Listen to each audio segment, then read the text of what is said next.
एफा रागा जोंखोलाय गामिनि मानसिखौलाय आंबो एम ए बि एड मानसिसोब्रा साख्रिल'सो मोनाखैना नै मोनसै आरो मा सिन्था खालामदों सिगां आंनि पेजखौ नायगिरि साफ्रोमखौबो आं गोसो गोथारै बरायनानै लाबाय जोंहा बेयाव आर्यन प्रडाक्शना शर्ट मुभि बानायगासिनो दङ जोंहा हांख्रायनानै लाबोदों बिथाङा माखासे एक्ट्रेस आरो एक्टर बाबु कन्टेक्ट नाम्बारखौ दुरांना एसे मोजाङै रायज्लायनोसै मा जाखो आदा उनाव माबा मोनसे जागोन ना नों जेखौ लुगैयो बेखौ माबा मोनसे खालामनो हागोन आं साख्रिफोर जाबा अनिल नार्जारि आरो लोगोसे प्रेक्टिकेल बसुमतारी बिथांमोननि माखासे डायलग आरो माखासे कमेडि माखासे हिस्ट'रिफोरखौ नोंथांमोना नुगासिनो दंखायो बिसोरो गोबां कमेडियाल मानसि बिसोरो गोबां डायलग मानसि नोंसोरो फ्राय नुगासिनो दं दिनै जोंनि गफुराव फार्स्ट फैनानै आर्यन प्रडाक्शनजों बिसोरो फार्स्ट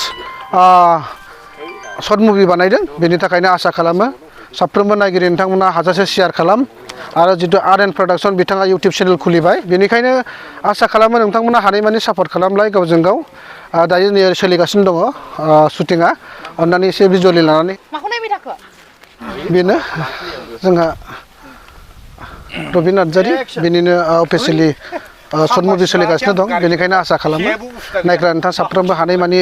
सापर्ट खालाम इउटुब चेनेल दं बेहा नोंथांमोननि सापर्टआव जाहाथे बिथाङा बिनिफ्राय आरो बांसिन मोजां खामानि मावलांनो हायो बिनिफ्राय आरो गोजौसिन लेभेलाव थांनो हायो मानोना पाब्लिसिटि नांगौ बेनिखायनो आसा खालामो नोंथांमोनहा जेसेबां हायो एसेबां शेयार खालामनानै हो नोंथांमोनाथ' आंनि पेजखौ फ्राय मोनो आंनि पेजआ गोदानमोन अब्लाबो नोंथांमोननि सापर्टआव आंनि पेजआ गोबां देरबाय बाबु कन्टेक्ट नाम्बारखौ दुरांना एसे मोजाङै रायज्लायनोसै बेराया गोसोथोलाया आङो बिसोरना बेथना मास मोनसेयावनो जोबजोबगोन